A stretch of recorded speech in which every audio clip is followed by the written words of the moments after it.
Why you can't dispute shame. A client once came to see me after working for several years with another therapist on their anxiety.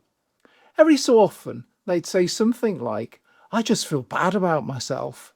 And that became the cue for the therapist to reassure them. "But look what you've achieved. Look how successful you are. Look how capable you are. You shouldn't feel bad about yourself." All of that was kindly meant. It wasn't wrong, but it didn't touch their shame. Because shame is not usually a polite belief waiting to be corrected. It's often a body-based, relationally learned procedural response. It arrives before the argument begins.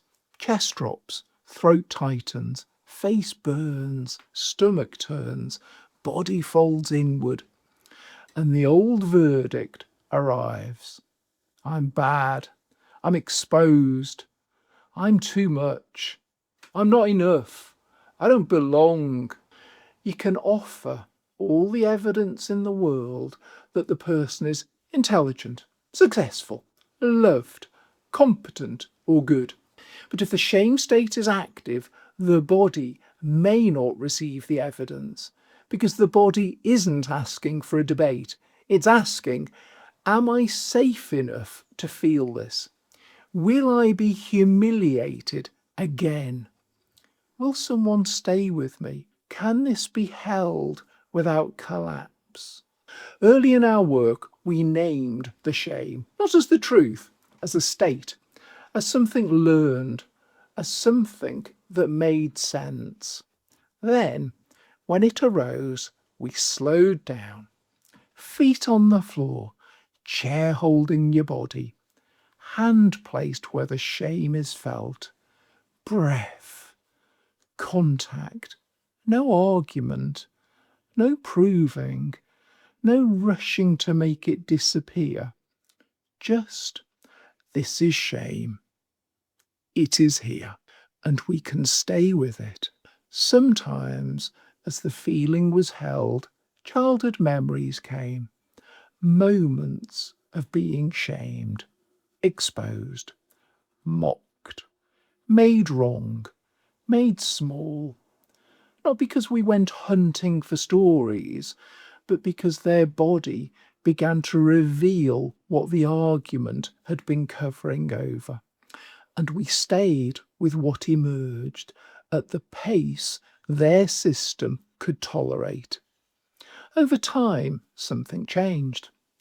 The client began to notice shame earlier.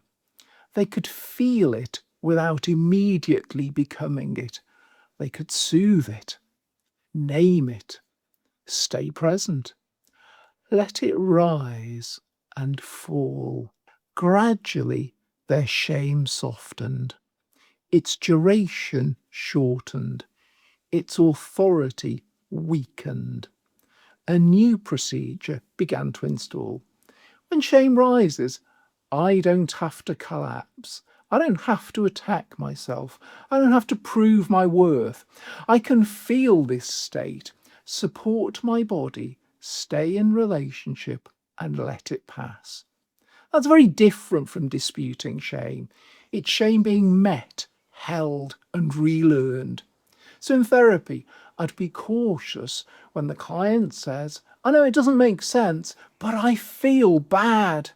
That sentence may tell us exactly where the work is, not in proving harder that the shame is irrational, but in helping their body learn that shame can be felt without humiliation, abandonment, or collapse.